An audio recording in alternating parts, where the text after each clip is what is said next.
All names have been changed to protect the guilty, the crazy, and the insipid. This is just the tip of the iceberg. Episode 2.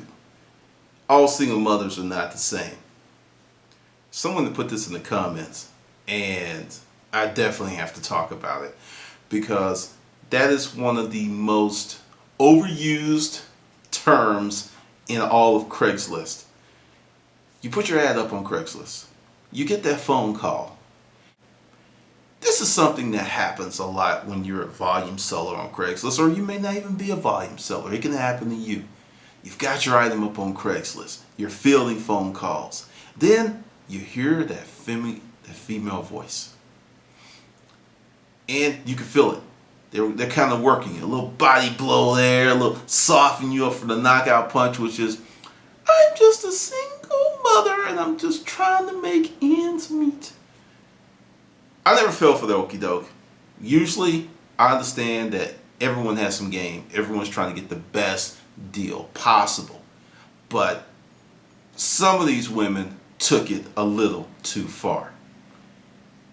I had some bookcases up on sale for Craigslist. I bought a unit, 50 bookcases. Solid cherry, great look, somewhat modern, would fit a lot of decors. And storage auction tip for you. You see nice bookcases that are well put together, not that particle board stuff. They sell well because bookcases are hard to find, and when you do find them, they're very expensive.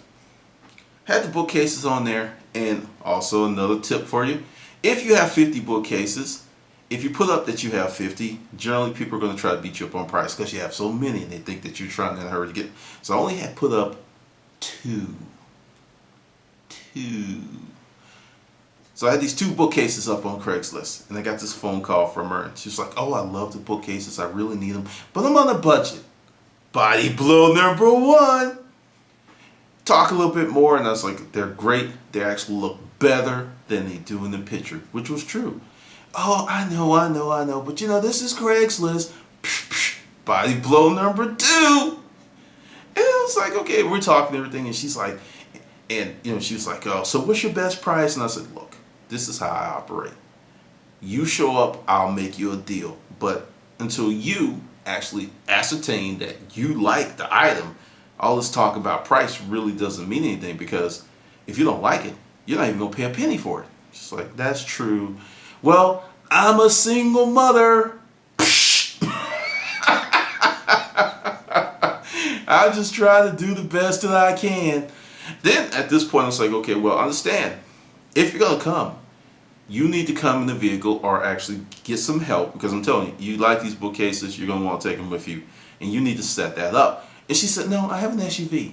Oh, okay. No problem and everything. So we talk and we set up the time to meet later in the day. Well, she shows up in that Mercedes.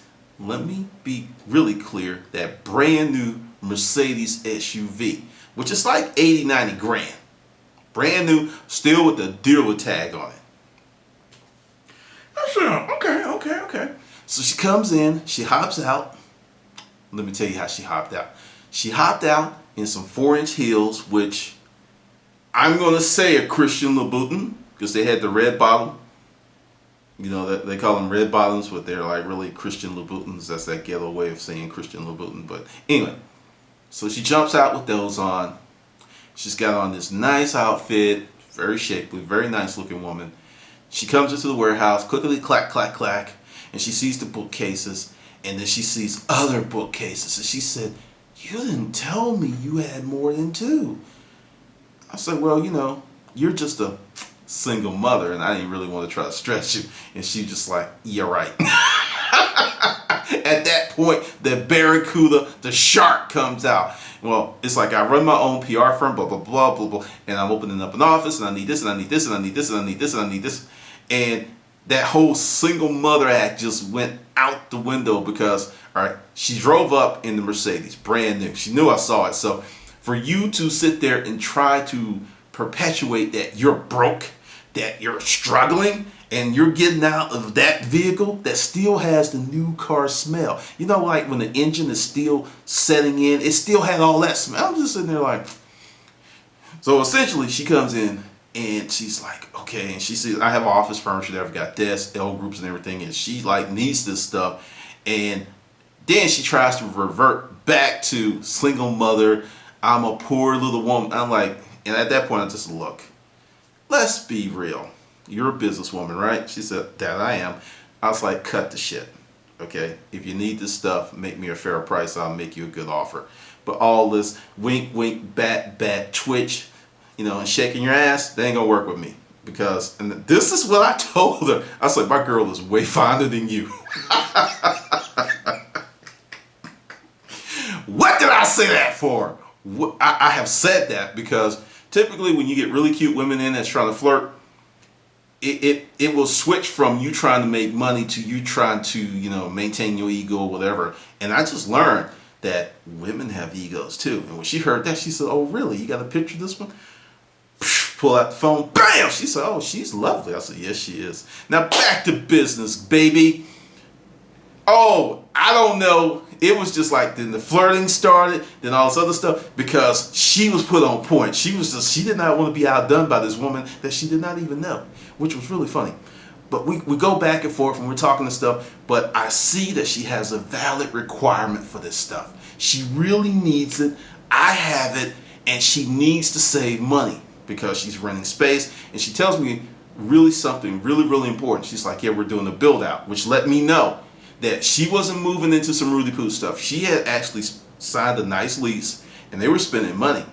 And the build out was to be done. I said, okay, well, show me print, show me pictures and everything. She had all that stuff, and I was like, okay, well, let me tell you, that L group you're looking at will not fit in that office. That's a 10 pole, because that's when my commercial office furniture background just jumped out and ran around the room like, ah! And she's like, you can tell. I was like, look, I sold commercial office furniture for years, and that office, that desk is not going to fit because there's not enough room. Then she pulled out a print and she measured. She said, oh my God, you can just tell. I was like, yeah, all right, you're going to need 5.0 desk. And we went back and forth, and eventually I ended up selling her all of the bookcases and some brand new furniture from my account I still had open, and just a few used things. And this actually went on for about 6 weeks of doing it, because there's a lot of ways that you can work the storage off your business.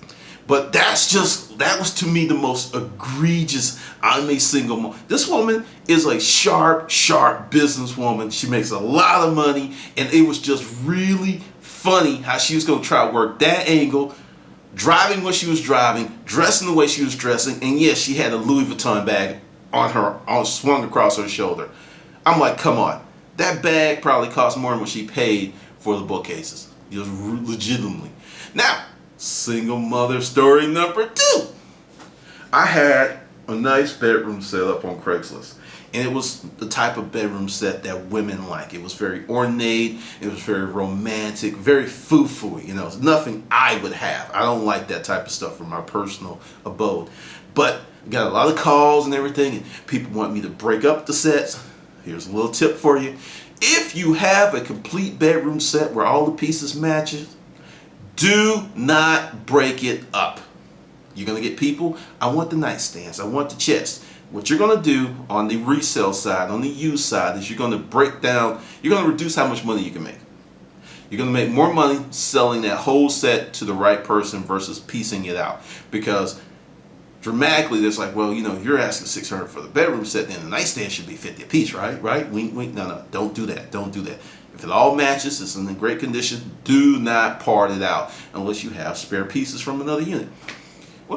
Well, it comes in, and I get this call. First I get an email, and it's like, hey, what's the best deal? Blah, blah, blah. I'm a single mother. And I'm like, I ignored that because this was a really nice set. This was no bullshit. It wasn't particle board, solid, heavy. I had $1,250 on the bedroom set. It included the king size bed.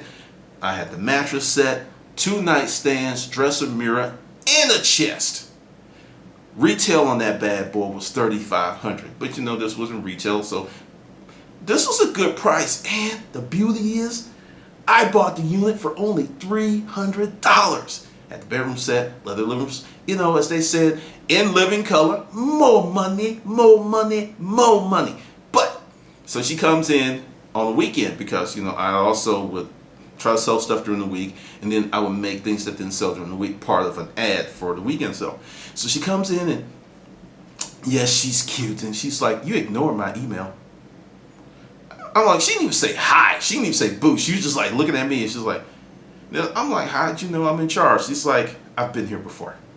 Oh, okay. Anyway, so we talked. She's like, what's the best deal? And then, you know, she did something that most women don't do. She kind of got close to me and, you know, kind of put a butt on me, kind of like, what's the best you can do? Just rubbing all that softness and stuff on me. And I'm just sitting there like, this ain't gonna work. This is about money. My partner is like looking and cracking up. She's just like, oh, this is gonna be funny. Then I was like, maybe you need to talk to my partner. And then my partner was like the Darth Vader. She's like, no, that's the price. Buy it. You know, my partner would get Asian. You buy it, you leave. And she's like, well, let's talk, you know, and she kind of hooked her arm around my arm and walked me over to the bedroom set, and she's stroking my hand. I'm just sitting there like, oh my, she really wants this bedroom set, but then it's not going to happen. I had a lot of interest on the bedroom set, and I knew I was going to sell it for $12.50 or very close. So definitely, it didn't work out for her. It just did not work out. And she went on and she went on and she was on. There was a whole bunch of flirting. There was a whole bunch of rubbing and everything. And, you know, I'm a single mother and I'm just trying to do this. And then I was like, where are you going to put this big bedroom set? And, you know, she shows me a picture of her 4-bedroom, 2-car garage, big ass house. I'm like, oh, Lord. But what really happened was this little girl who may have been like 25, I think. She's like, oh God, because she comes in the warehouse, so she says, still here. She's like, I want it, I need it, do you deliver? And I immediately left flirting Frida alone. I was just like, excuse me, well, yes, I have a guy, he'll deliver, his name's Tom, he'll get that for you there. And actually Tom was coming into the warehouse to see what was going on because he had just made a delivery earlier in the day. And I said, well, matter of fact, here's Tom here. I said, Tom, how much would you charge this lady to deliver to her house? And he's like, bam, where is it? It's going upstairs. And she told him, he said $150. She said, so. Girl pulled out $1,250, then gave it to me, did a receipt, and then, you know, Frida over there is just about to lose her mind. Eyes are rolling and everything. She's like, I was talking to you. And I was like, yeah, you were talking, but see, she paid me. That stuff was funny. But that's just some of the stories. Just some of the stories. There will be a lot more because, like I said, the Craigslist deal is just as egregious, just as funny. I mean, Craigslist and Peter Street are running neck and neck on all the stuff that happened. All right, well, this is Glendon with Crazy Craigslist Stories.